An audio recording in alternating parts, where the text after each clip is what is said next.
This is the TAG Heuer Formula 1, and this is how TAG Heuer was presenting it back on the days. A quartz chronograph, bold red dial, and part of a period where TAG Heuer was fully leaning into Formula 1. Not just in name, but in marketing, ambassadors, and identity. This generation of Formula 1 watches was heavily tied to motorsport. TAG Heuer was using Formula 1 drivers, racing visuals, and performance-driven storytelling to promote these pieces. It wasn't subtle. It was speed, adrenaline, precision, and watches like these were part of that exact narrative. So when you look at this watch today, you are not just looking at the product, you're looking at a piece of that era.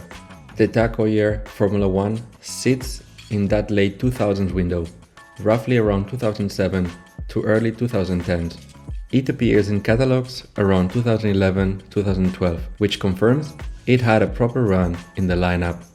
There are two main versions, one with a steel bracelet and one with a rubber strap.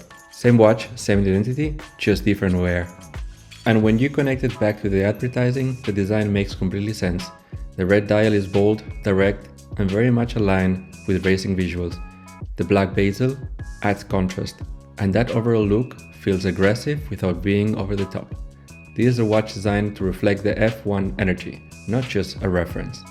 You are looking at the around 41mm stainless steel, about 12.5mm thick, with a sapphire crystal.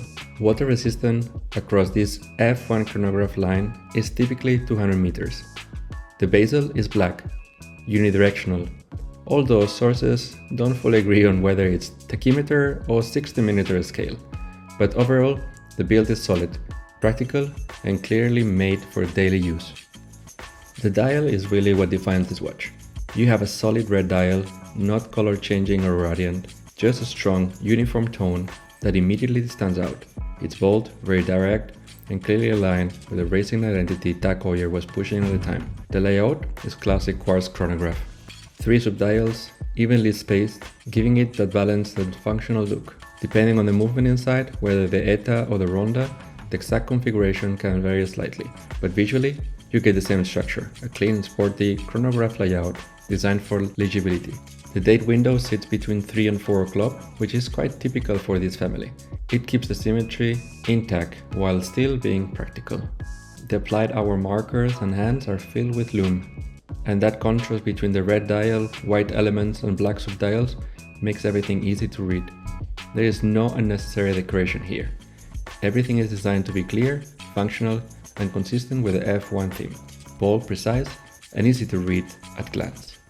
Now this is where things get really interesting.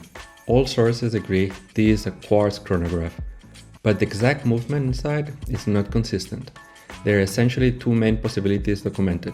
One group of sources attributes it to the ETA G10 family, especially variants like G10711 or G10712.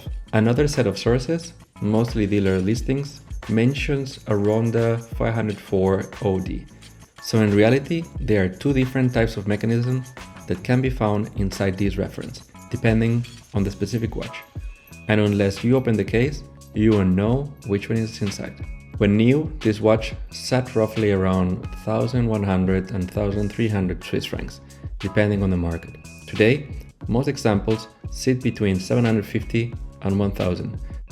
The TAG Heuer Formula 1 is simple, but when you understand the context, the advertising, the motorsport connection, and even the variation in movements, it becomes more interesting than it first appears. It's not about complexity, it's about identity. This is a watch for a very specific taste, especially those who connect with Formula 1 or simply love the bold presence of a red dial.